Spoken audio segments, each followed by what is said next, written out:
I'm under my truck, bleeding knuckles wrapped around a wrench that won't budge, when I hear Sarah on the phone through the kitchen window. Her voice carries that syrupy tone she reserves for people she wants to impress. "The prophet chose me for a higher purpose," she says, and I can practically hear her preening through the glass. "Vincent Blackwood, that's me, 42 years old, mechanical engineer for the water treatment plant, married to the same woman for 18 years. Used to think I knew her pretty well. Used to think a lot of things." The wrench finally gives, and I slide out from under the Ford just as Sarah's voice shifts. Cold now, clinical. "Sunday afternoons are sacred, Vincent. You wouldn't understand."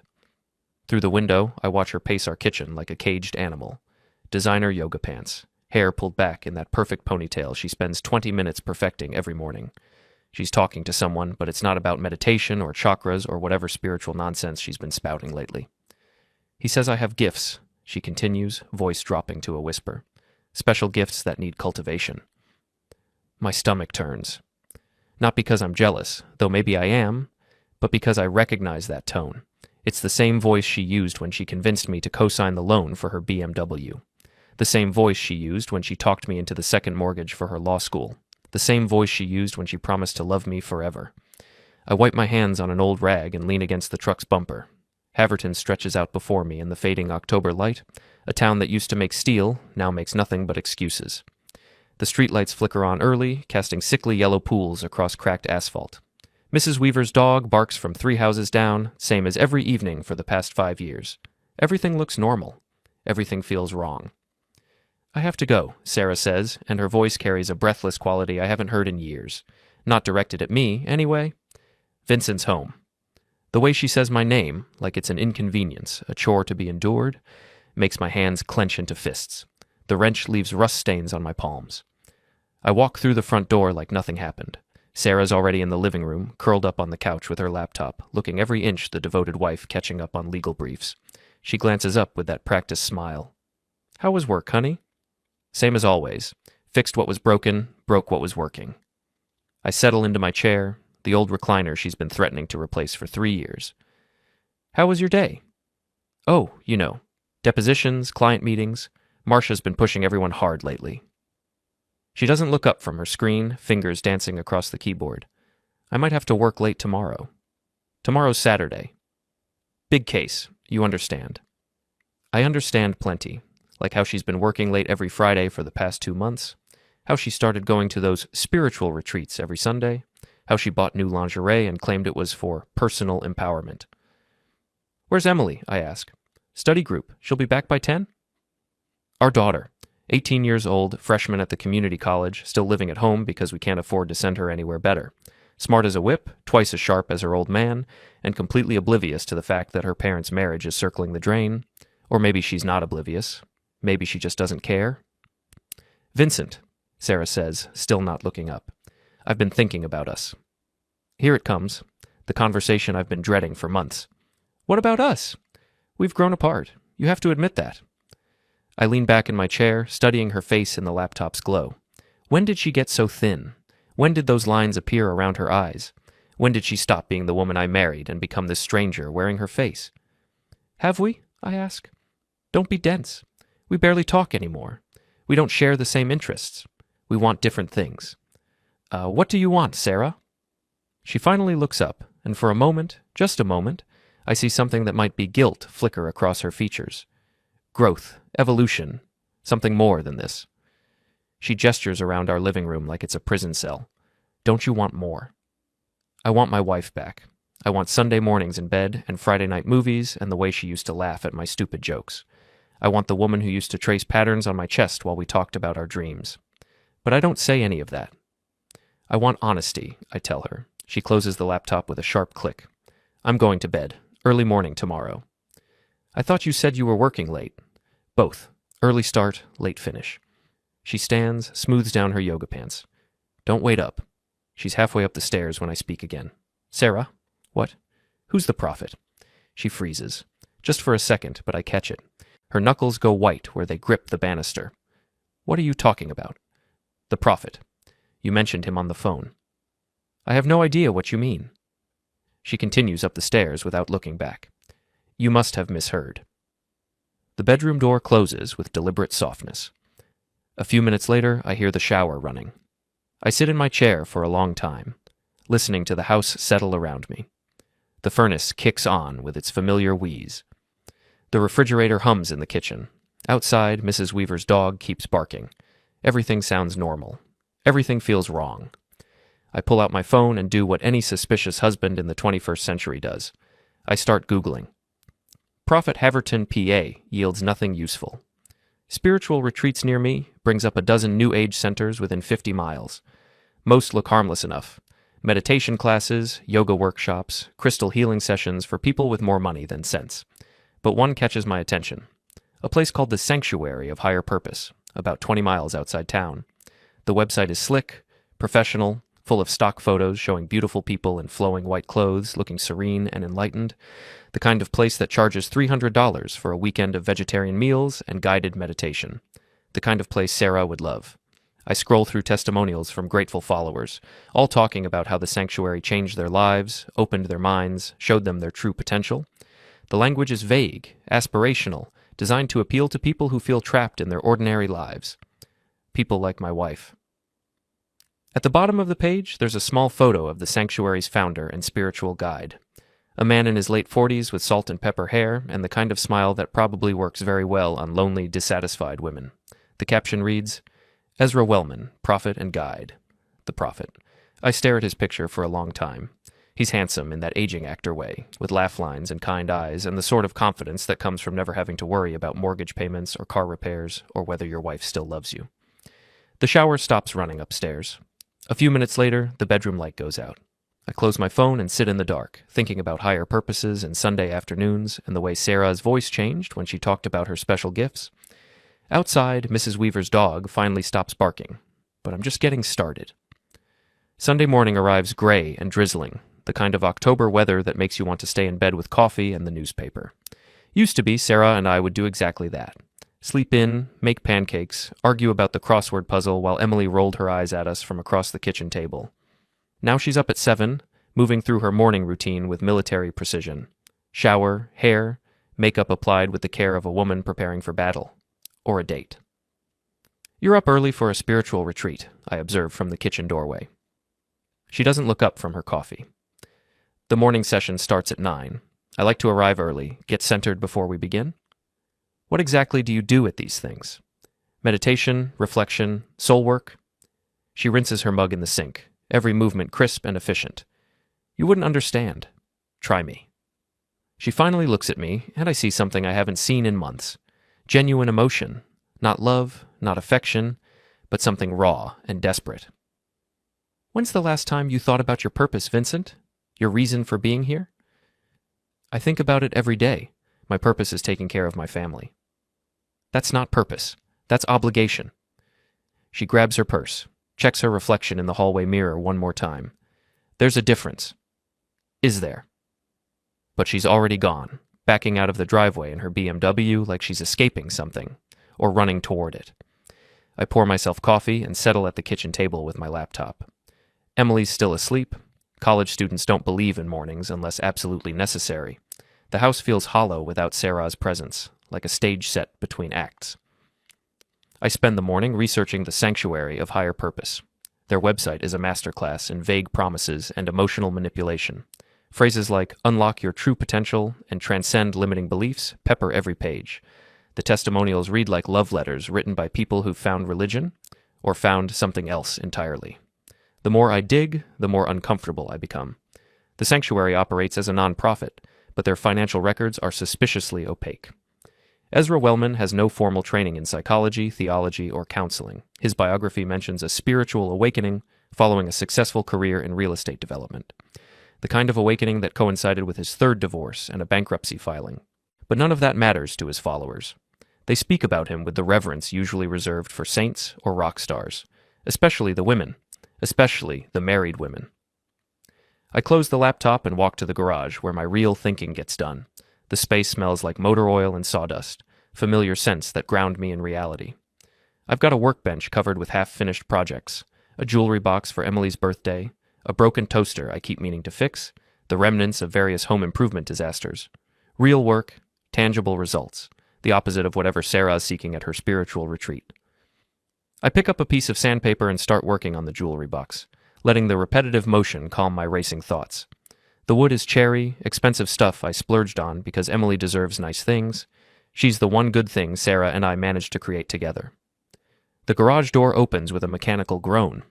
Emily walks in, still wearing yesterday's clothes, her dark hair tangled from sleep. "Morning, Dad." "Afternoon, kiddo. Sleep well?" She shrugs, settling onto an overturned crate that serves as my guest chair. "Where's Mom?" "Spiritual retreat? Again?" Emily picks at her nail polish, avoiding my eyes. "She's been going to those a lot lately.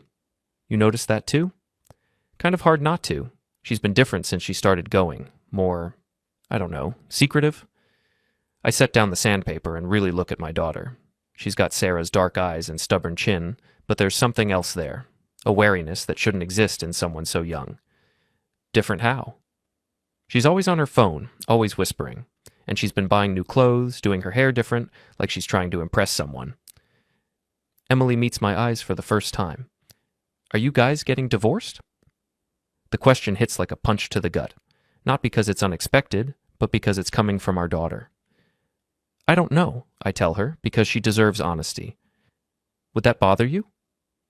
"I'm 18, Dad. I'll be fine. But—" She picks at her nail polish more aggressively. "I just want you to know that if you guys split up, it won't be your fault." "What makes you say that?" "Because you're still here. You're still trying. Mom's the one who's already gone." Smart kid. Smarter than her old man, apparently. We spend the afternoon working on the jewelry box together, Emily sanding while I cut new pieces for the drawers. She tells me about her classes, her friends, her plans for the future.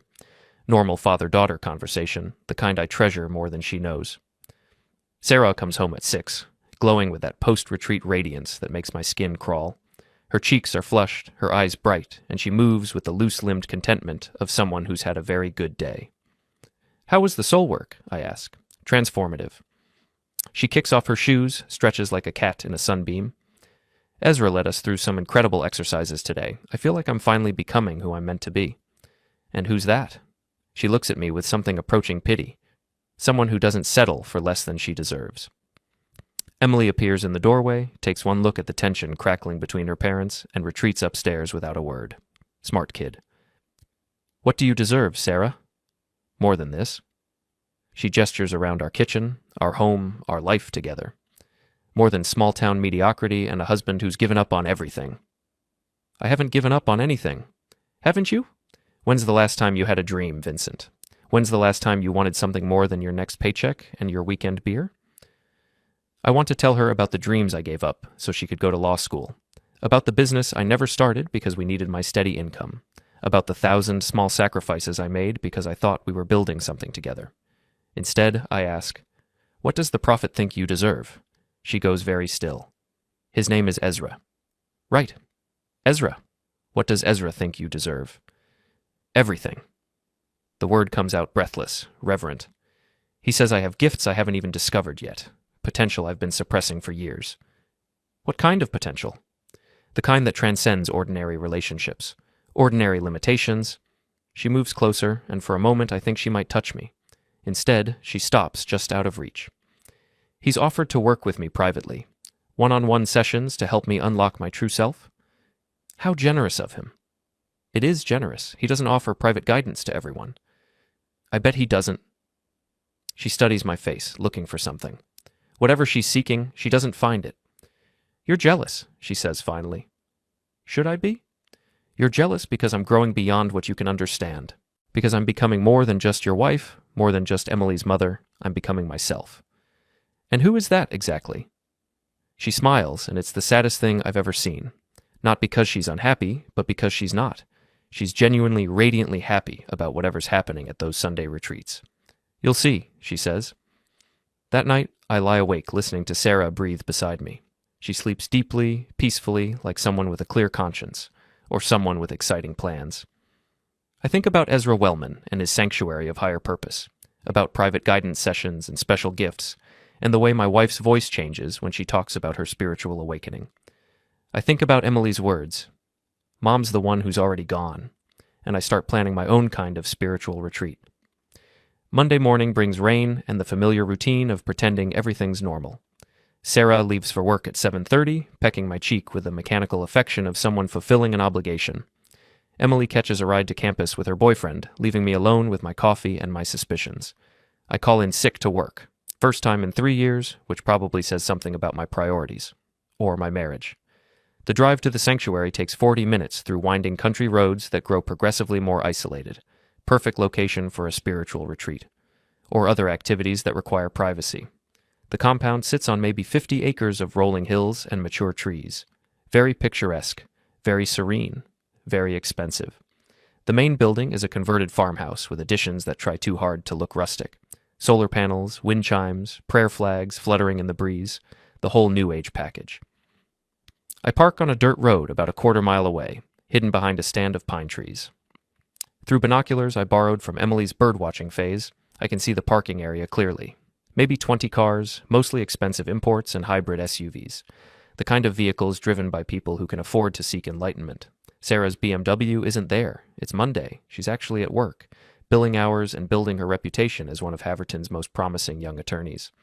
The spiritual awakening is strictly a weekend affair, but I'm not here for Sarah. Not yet. I'm here to observe the prophet in his natural habitat.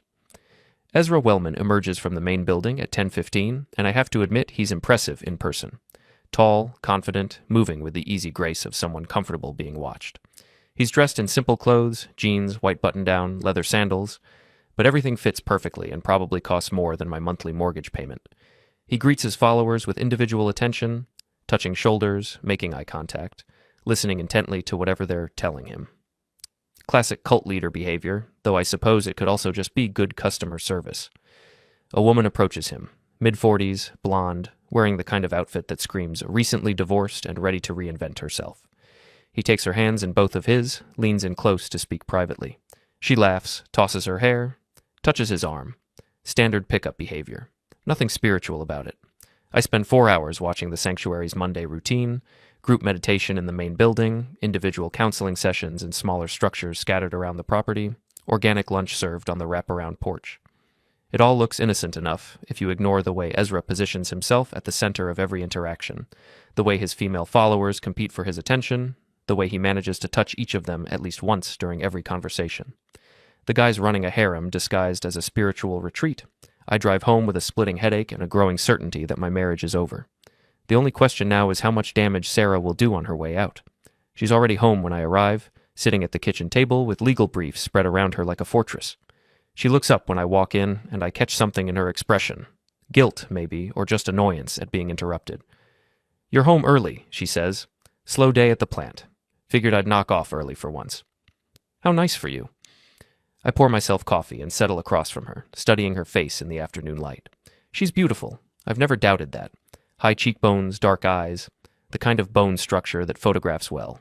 But there's something different now, something harder around the edges. "How was work?" I ask. "Busy. Marcia's got me researching precedents for the Morrison case. Fascinating stuff." She doesn't look up from her papers, but her pen has stopped moving. "How was your slow day?"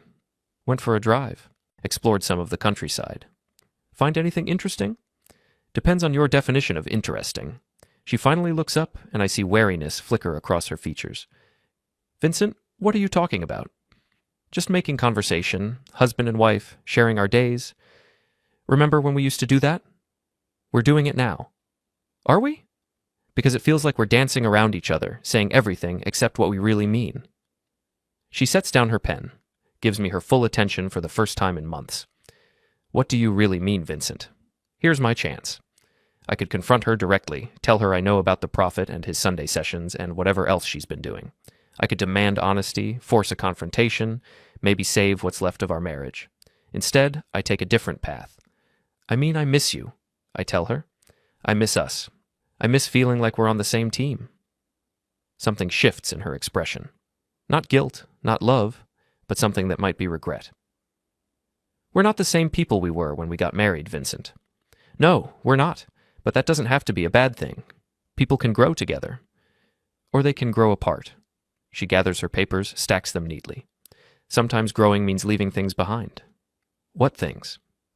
"Old patterns, limiting beliefs, relationships that don't serve your highest purpose." There it is again, that language from the sanctuary's website, those carefully crafted phrases designed to make selfishness sound spiritual. "And what's your highest purpose, Sarah?" She stands, smooths her skirt, gives me that sad smile again. I'm still discovering that. That evening, after Emily goes to bed, I sit in my garage with a beer and my laptop, digging deeper into Ezra Wellman's background. Public records are a beautiful thing when you know where to look, and 20 years as an engineer has taught me to be thorough. The picture that emerges isn't pretty. 3 divorces, each one messier than the last. A string of failed businesses, all involving other people's money. A bankruptcy filing that somehow left him with enough assets to buy 50 acres and build his spiritual empire. But the most interesting discovery comes from a local newspaper archive in upstate New York. A small article from 5 years ago about a spiritual counselor named Ezra Wellman, who left town abruptly after several married women complained to their husbands about inappropriate conduct during private sessions. No charges were filed, no formal complaints, just a pattern of disrupted marriages and a spiritual guide who moved on to greener pastures. Or more vulnerable women. I print out everything I can find and create a file folder. Evidence, documentation, the kind of thorough research that might come in handy later. Then I sit back and consider my options. I could show Sarah what I found, try to open her eyes to what Ezra really is. But I know my wife well enough to predict her response. She'll say I'm jealous, that I'm trying to sabotage her spiritual growth, that I don't understand the profound connection she's discovered. I could go to the police, but what would I report? That my wife is attending spiritual retreats? That a charismatic leader is popular with female followers? Nothing illegal has happened, at least nothing I can prove. I could hire a private investigator, get professional documentation of whatever's happening at those Sunday sessions. But that feels like admitting defeat, outsourcing the destruction of my own marriage. No, if I'm going to lose everything, I'm going to do it on my own terms. I'm going to handle this myself.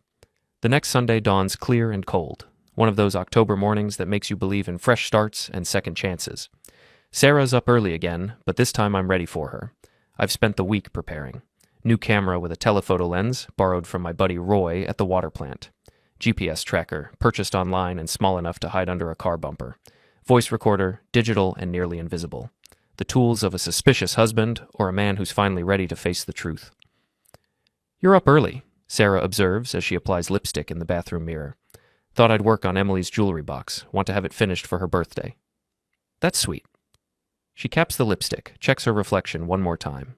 She's dressed carefully today, flowing skirt, silk blouse, boots with just enough heel to be flattering. The outfit of a woman preparing for something important. "What time will you be home?" I ask. "The afternoon session runs until 5, probably 6:30, maybe 7.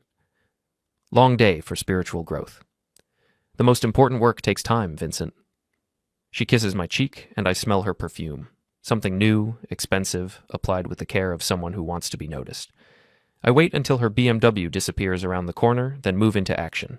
The GPS tracker attaches easily to her rear bumper, held in place with industrial magnets. The voice recorder goes into her purse, slipped into an inner pocket during a carefully orchestrated distraction involving spilled coffee and helpful cleanup. Emily watches from the kitchen doorway, her expression unreadable. "What are you doing, Dad?" "What needs to be done?" She nods like that makes perfect sense. "Want some company?" "This isn't something you should be involved in, kiddo." She's my mother too, and I'm not a kid anymore. She grabs her jacket from the hall closet. "Besides, you'll need someone to watch your back." Smart girl. Smarter than her old man, definitely. We follow the GPS signal to the sanctuary, staying well back on the winding country roads. Sarah drives like someone with a destination and a deadline, taking turns with confidence that suggests this isn't her first trip. The parking area is fuller today, maybe 30 cars, including several I recognize from last Monday's surveillance. Regular customers coming back for more enlightenment, or more of whatever Ezra's really selling. We park in our hidden spot among the pine trees, and I hand Emily a pair of binoculars while I set up the camera. The telephoto lens brings everything into sharp focus. The main building, the smaller structures, the people moving between them with the purposeful energy of believers. "There's Mom," Emily says, tracking Sarah's BMW as it pulls into the lot. Sarah emerges looking radiant, practically glowing with anticipation. She's greeted immediately by 2 other women, both around her age, both dressed with the same careful attention to appearance. They embrace like old friends, though I know for certain Sarah never mentioned making friends at these retreats. "She looks happy," Emily observes. "Yeah, she does." And that's the problem, isn't it? My wife is genuinely radiantly happy, just not with me. The morning session takes place in the main building, so we can't see much beyond people entering and leaving. But the camera captures everything: faces, license plates, interactions that might become important later. At noon, the group breaks for lunch on the wraparound porch. This is when Ezra makes his appearance, emerging from the main building like a king holding court. He's dressed in white today. White pants, white shirt, white jacket that probably costs more than my monthly salary. Very prophet-like, very calculated. I watch through the telephoto lens as he works the crowd, moving from person to person with practiced ease. But I notice something interesting. He spends significantly more time with the women than the men. And not just any women. The attractive ones, the well-dressed ones, the ones who hang on his every word like he's dispensing divine wisdom, the married ones. "Dad?" Emily says quietly. "Look at Mom." I swing the camera towards Sarah and feel my stomach drop. She's standing apart from the main group near the edge of the porch, and Ezra is approaching her with the focused attention of a predator who's spotted prey. He takes her hands in both of his, the same gesture I observed last Monday.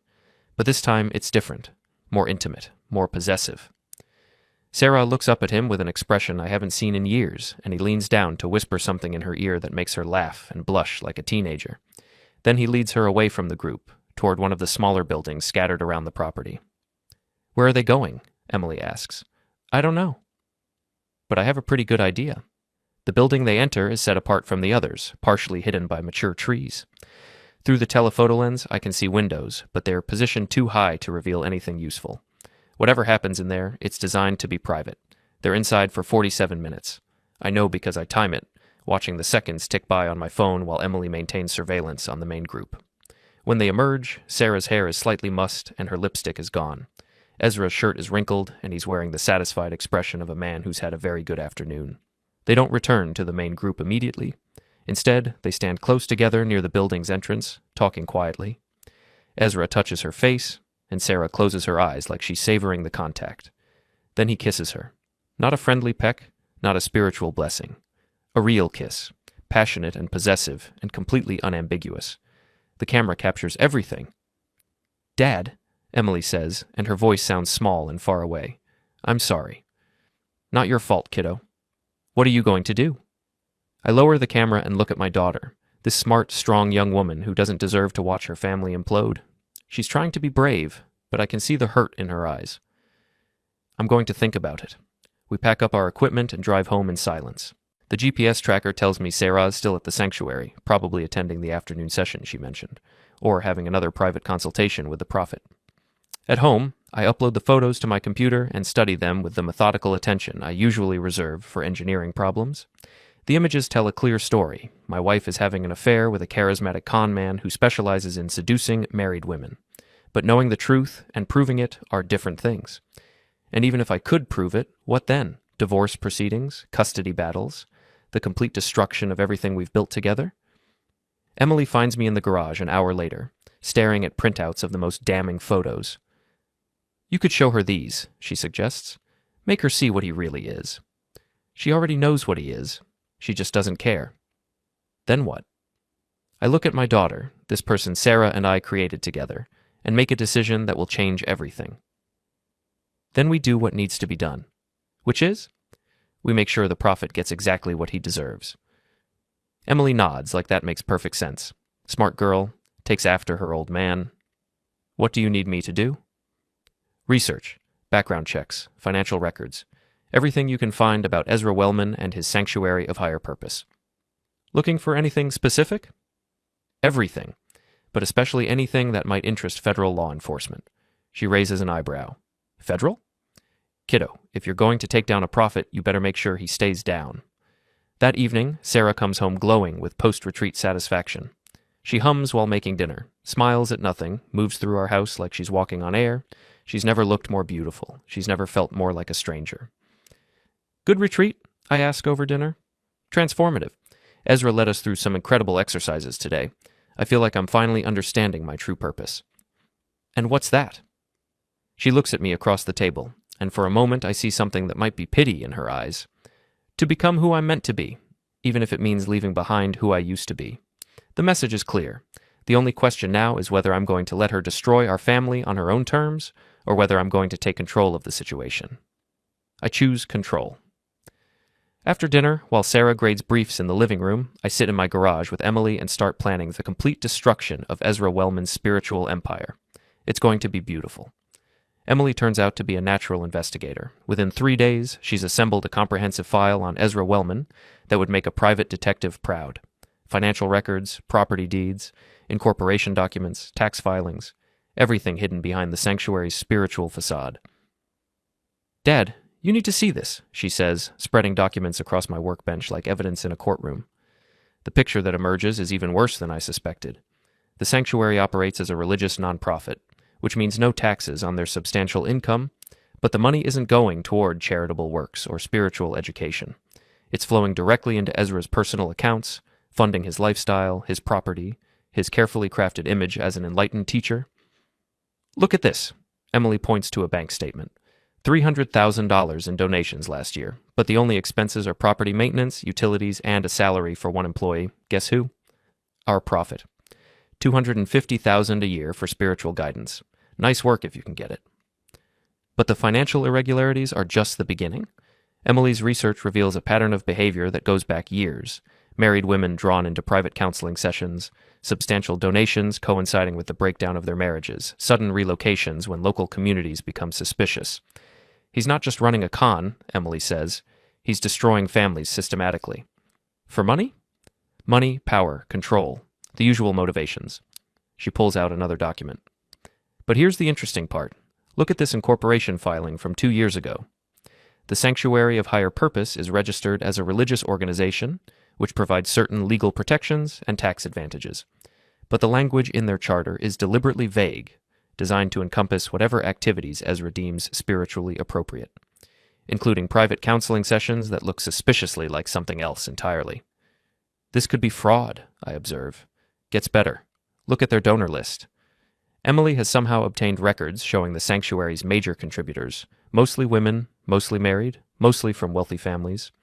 The amounts are staggering. $10,000, $20,000, $50,000 donations from people who probably can't afford to give away that kind of money. How did you get all this? Emily grins, looking more like her mother than she probably realizes. Turns out nonprofit financial records are public information if you know where to look, and Ezra's not as careful about digital security as he should be. You hacked him? I researched him, thoroughly. Smart girl. Definitely takes after her mother. That evening I sit in my garage with a beer and a decision to make. I have enough evidence to destroy Ezra Wellman's operation, but using it means escalating beyond anything I can control. Once I involve federal authorities, there's no going back. Sarah will hate me. Emily might get in trouble for her research methods. Our family will be dragged through a very public scandal. But families are already being destroyed. Women are being manipulated and exploited. And my wife is walking deeper into a trap she doesn't even recognize. I pick up my phone and dial the FBI field office in Pittsburgh. Special Agent Donald Holt, a voice answers after several transfers. Agent Holt, my name is Vincent Blackwood. I have information about a religious organization that might interest you. What kind of information? The kind that involves tax fraud, financial exploitation, and systematic manipulation of vulnerable individuals. There's a pause. Mr. Blackwood, can you be more specific? I take a deep breath and jump off the cliff. The Sanctuary of Higher Purpose, operated by a man named Ezra Wellman.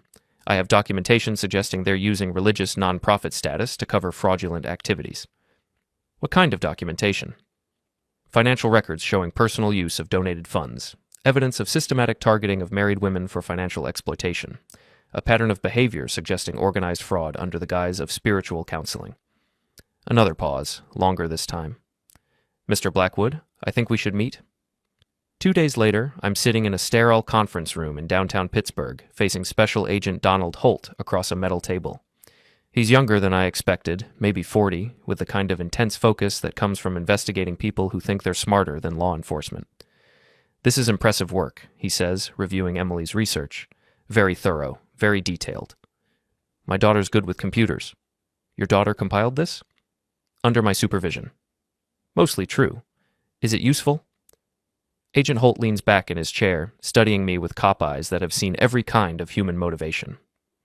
Mr. Blackwood, can I ask what your personal interest is in this case? Here it is, the moment where I either tell the truth or try to pretend this is about justice rather than revenge. My wife attends the sanctuary. She's been attending for several months. And you're concerned about her involvement? I'm concerned about what's happening to her there. He nods like that makes perfect sense. Has she given money to the organization? I don't know. We have separate accounts. Another lie. I've already checked our joint savings. $15,000 withdrawn in 3 separate transactions over the past 2 months. Mr. Blackwood, I need to be direct with you. This looks like it could be a domestic situation rather than a federal crime. Agent Holt, look at the financial records again. Look at the pattern of donations, the targeting of specific demographics, the systematic exploitation of vulnerable individuals. This isn't about my marriage. This is about organized fraud. He studies the documents again, and I can see him shifting from skeptical cop to interested investigator. The religious nonprofit angle is interesting, he admits. If they're using tax-exempt status to cover fraudulent activities, that's definitely federal jurisdiction. What would you need to move forward? More evidence. Financial records from the victims, documentation of fraudulent claims, proof that donations are being used for personal rather than religious purposes. I can get you that. Mr. Blackwood, I need to be clear about something. If we investigate this organization, everyone associated with it becomes part of the investigation, including your wife. I understand. Do you? Because once we start this process, you can't control where it leads. Your wife could face questioning, possible charges if she's complicit in fraudulent activities. Your family will be under scrutiny. I think about Sarah, glowing with happiness after her Sunday sessions, about Emily trying to hold our family together through sheer force of will, about the life we built together and the way it's crumbling around us. Agent Holt, my family is already destroyed. I'm just trying to make sure the man responsible faces consequences. He nods and closes the file folder. Give me 2 weeks to review this material and consult with my supervisors. If we decide to move forward, I'll need your full cooperation. You'll have it. And Mr. Blackwood, don't do anything to tip off the subjects of this investigation. If Wellman gets suspicious and disappears, we lose everything. Understood. I drive home through autumn countryside that looks exactly the same but feels completely different. I've crossed a line today, set events in motion that will change everything for everyone I care about. But for the first time in months, I feel like I'm taking action instead of just reacting. At home, Sarah is in the kitchen making dinner, humming that same tune she's been humming since she started attending the sanctuary. She looks up when I walk in, and I see something new in her expression, anticipation, like she's been waiting for me. Vincent, we need to talk. Here it comes, the conversation I've been dreading and expecting in equal measure. About what? About us. Oh, about our future. About the changes I've been going through. I pour myself coffee and sit across from her at the kitchen table, the same table where we've shared thousands of meals and conversations and quiet moments over 18 years of marriage. What kind of changes?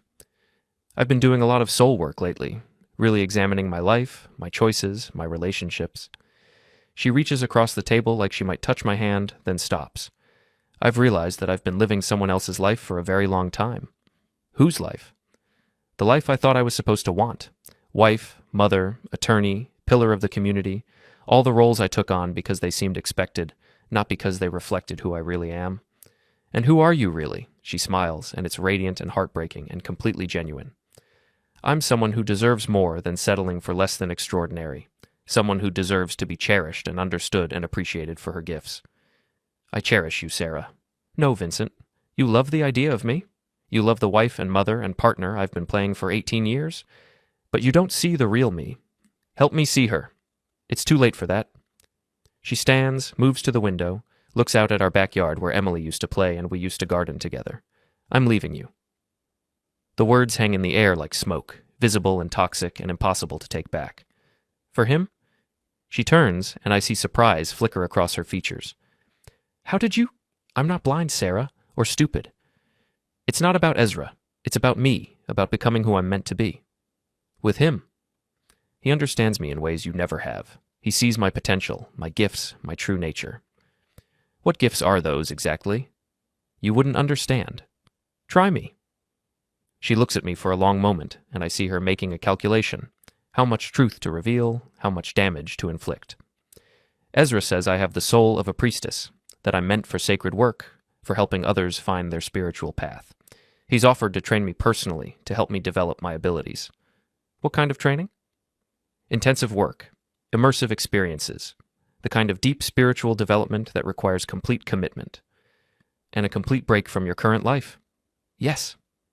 I nod like that makes perfect sense, like I'm not sitting here watching 18 years of marriage dissolve in real time. When? After the holidays. I want to give Emily time to adjust, finish her semester without disruption. How considerate. Vincent, please don't make this harder than it has to be. How hard does it have to be? That's up to you. I look at my wife, this woman I've loved since we were both young and stupid and convinced we could conquer the world together. She's beautiful and intelligent and completely committed to destroying everything we built. And in 2 weeks, if Agent Holt decides to move forward, she's going to find out exactly what her profit really is. I won't fight you, I tell her. Relief floods her features. Thank you. But I want you to promise me something. What? When you discover who Ezra really is, when you find out what he's actually been doing to you and all those other women, I want you to remember this conversation. I want you to remember that I tried to see the real you, and you chose him instead. Vincent, what are you talking about? You'll find out soon enough. That night, I lie awake listening to Sarah breathe beside me, knowing it might be one of the last times. In 2 weeks, Agent Holt will make his decision. In 3 months, Sarah will leave for her new life with the Prophet. But first, she's going to learn what higher purpose really means. And I'm going to be there to watch. Agent Holt calls on a Thursday morning while I'm replacing a water pump at the treatment plant. His voice is crisp, professional, and completely focused. Mr. Blackwood, we're moving forward. Can you meet me this afternoon? When and where? Same place, 2 o'clock. And Mr. Blackwood, bring your daughter. Emily's waiting for me in the parking lot when I arrive at the Federal Building, looking nervous but determined. She's dressed professionally, blazer, slacks, the kind of outfit she wears to job interviews, ready to be taken seriously. You sure about this, kiddo? Someone has to speak for the families he's destroyed. Might as well be us. Agent Holt introduces us to his team, 2 other agents, a financial crimes specialist, and a prosecutor from the U.S. Attorney's Office. They've been busy during the past 2 weeks, following up on Emily's research and developing their own intelligence. We've identified at least 12 families affected by Wellman's operation, Agent Holt explains, spreading photographs across the conference table. All following the same pattern: married women drawn into private counseling, substantial financial donations, eventual separation from their spouses.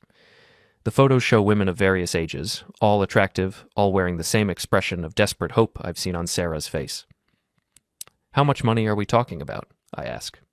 Conservatively, $800,000 over the past 3 years. Possibly more. We're still tracing offshore accounts. Emily leans forward. What's the plan? Coordinated raid on the sanctuary this Sunday during their regular session. We'll execute search warrants simultaneously on Wellman's residence, the main compound, and his financial records. What about the people attending the session? They'll be questioned as potential victims, not suspects, unless we find evidence of active participation in fraudulent activities. The prosecutor, a sharp-eyed woman named Patricia Chen, speaks for the first time. Mr. Blackwood, your wife's financial contributions make her a potential witness in our case. She'll need to be interviewed. I understand. Do you? Because once we arrest Wellman, this becomes a very public investigation. Your personal situation will be exposed, your family will be scrutinized, and your wife will have to choose between cooperation and potential prosecution. I think about Sarah, humming in our kitchen while planning her escape to a new life with a man who's been systematically exploiting her vulnerability. She'll cooperate. How can you be sure? Because when she finds out what he really is, she'll want him destroyed as much as I do. Agent Holt studies me with those cop eyes. Mr. Blackwood, I need to ask you directly. Is this about justice or revenge? Does it matter? It matters to me. Revenge cases get messy, complicated, unpredictable. Justice cases follow evidence and procedure. I look around the table at these federal agents and prosecutors who are about to turn my life upside down in service of a greater good. Agent Holt, 3 months ago I thought I had a happy marriage and a stable family. Then I discovered my wife was being systematically manipulated by a con man who specializes in destroying families for profit. So you tell me, is wanting him stopped about justice or revenge? Both, Emily says quietly, and there's nothing wrong with that. Agent Holt nods. Fair enough, but I need your word that you'll let us handle this professionally. No vigilante justice, no personal confrontations, no interference with our investigation. You have my word. Good, because we go live on Sunday. The next 3 days pass in a strange suspension of normal time. Sarah continues her routine. Work, home, preparations for her Sunday retreat. She's excited about something, practically vibrating with anticipation, but she's keeping whatever it is to herself. Friday evening, she stays late at the office. Saturday, she spends hours on the phone with someone, speaking in whispers I can't quite make out. Sunday morning, she's up before dawn, moving through her preparation ritual with unusual care. Big day at the sanctuary? I ask over coffee. Very big. Ezra's making some kind of special announcement today. He asked all the regular attendees to be there. Sounds important. It is. He says it's going to change everything for those of us committed to the work. I nod, like that makes perfect sense, like I don't know exactly what kind of announcement Ezra's planning to make, like I don't know it's never going to happen. Sarah leaves at 8:30, driving toward her spiritual awakening with no idea she's heading into the complete destruction of everything she thinks she wants. Emily and I follow at a distance, not for surveillance this time, but because Agent Holt wants us nearby when they make the arrest. Professional courtesy, he called it, though I suspect it's more about making sure we don't interfere. We park on a hill overlooking the sanctuary compound, watching through binoculars as the morning session begins. More cars than usual, maybe 40 vehicles, suggesting Ezra's special announcement has drawn a larger crowd. At exactly 10 o'clock, the raid begins. Federal agents emerge from concealment positions around the property, moving with practiced efficiency toward the main building. No sirens, no drama, just professional law enforcement doing their job. Through the binoculars, I watch Ezra Wellman's spiritual empire collapse in real time. The main building is secured first, agents shepherding confused retreat attendees onto the wraparound porch while search teams move through the interior. Sarah stands with the other women, looking bewildered and frightened, still not understanding what's happening. Ezra himself is led out in handcuffs 10 minutes later, no longer looking like an enlightened spiritual teacher, just a middle-aged con man in expensive clothes, caught in the middle of his latest scam. "Dad," Emily says, lowering her binoculars. "Look." I follow her gaze to see Sarah breaking away from the main group, running toward the smaller building where she and Ezra held their private sessions. An agent intercepts her before she reaches the door, and even from this distance I can see her arguing, gesturing frantically, trying to make him understand something. My phone rings. "Mr. Blackwood, this is Agent Holt. We have Wellman in custody, and we're processing the scene. Can you come down?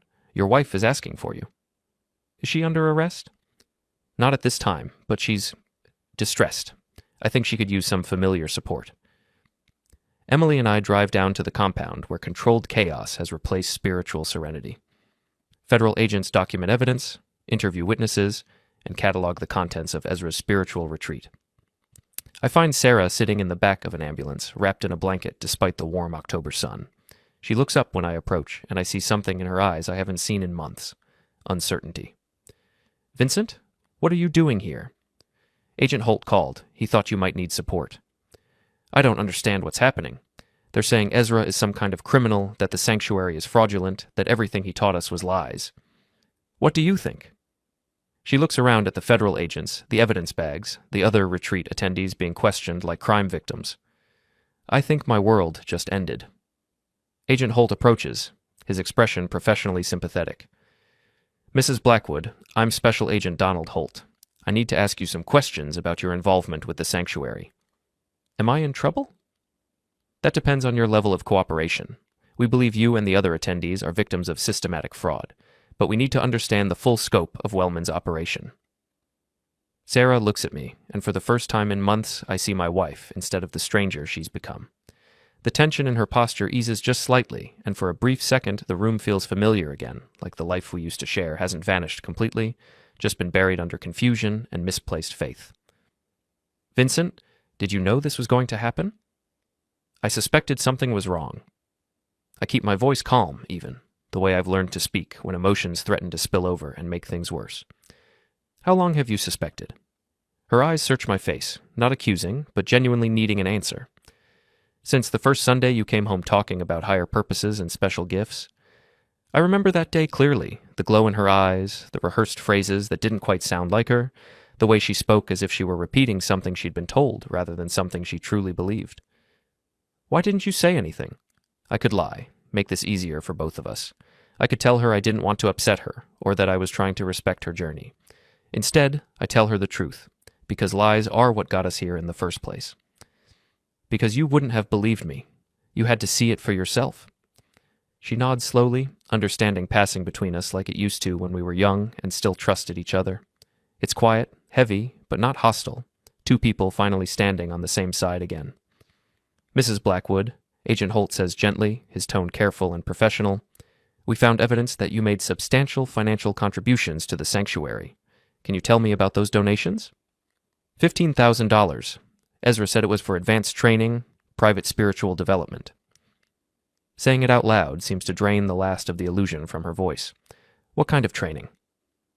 Sarah's face crumbles as she finally understands what she's been paying for. The realization hits her not as anger, but as shame and grief for the version of herself that believed so completely. "Oh God, Vincent, I'm so sorry." "I know." "And I do. I've known for a while." "He said I was special. He said I had gifts that needed cultivation. He said—" Her voice trails off, unable to finish the sentence without fully confronting how deeply she'd been manipulated. "He said what you needed to hear." The words are simple, but they carry the weight of everything Ezra exploited. Agent Holt gives us a moment, then continues his questioning. The details that emerge paint a picture of systematic manipulation, private sessions designed to create emotional dependence, financial requests framed as spiritual investments, promises of special status within Ezra's inner circle. Each piece fits too neatly, too deliberately, classic cult recruitment tactics, refined and focused on vulnerable married women with disposable income. "Mrs. Blackwood," Agent Holt says finally, "we're going to need your testimony in court. Will you cooperate with our prosecution?" Sarah looks at me, then at Emily, then at the ruins of her spiritual awakening scattered across the room like broken glass. "Yes, I'll testify against him." "Even though it means admitting you were deceived?" "Especially because of that." Her voice doesn't waver this time. The drive home is quiet, all three of us processing what just happened. No one turns on the radio, no one reaches for their phone. Sarah sits in the passenger seat, staring out the window at the countryside that looks exactly the same but means something completely different now, like a set built for a play she no longer believes in. "Vincent," she says as we pull into our driveway, "can you forgive me?" "For what?" "For believing him instead of trusting you, for almost throwing away our family for a lie." Her words come slowly, carefully chosen. I look at my wife, this woman I've loved for 18 years, who got lost for a while but found her way back. There's nothing to forgive. "Yes, there is. I was ready to leave you for him. I was ready to abandon everything real for something that felt more exciting. But you didn't. Only because he got arrested before I could." "Sarah, look at me." She turns, and I see the woman I married looking back at me through eyes that have seen too much but learned from it. You came back. That's what matters. 6 months later, Ezra Wellman is convicted on 14 counts of fraud and sentenced to 25 years in federal prison. Sarah testifies against him with the same fierce intelligence she brings to everything she cares about, helping to ensure he never manipulates another vulnerable woman. She doesn't flinch on the stand. She doesn't soften the truth. The Sanctuary of Higher Purpose is dissolved, its assets distributed among the victims as restitution. Sarah gets back $12,000 of the $15,000 she donated, enough to start Emily's college fund, a small but meaningful reclaiming of what was taken.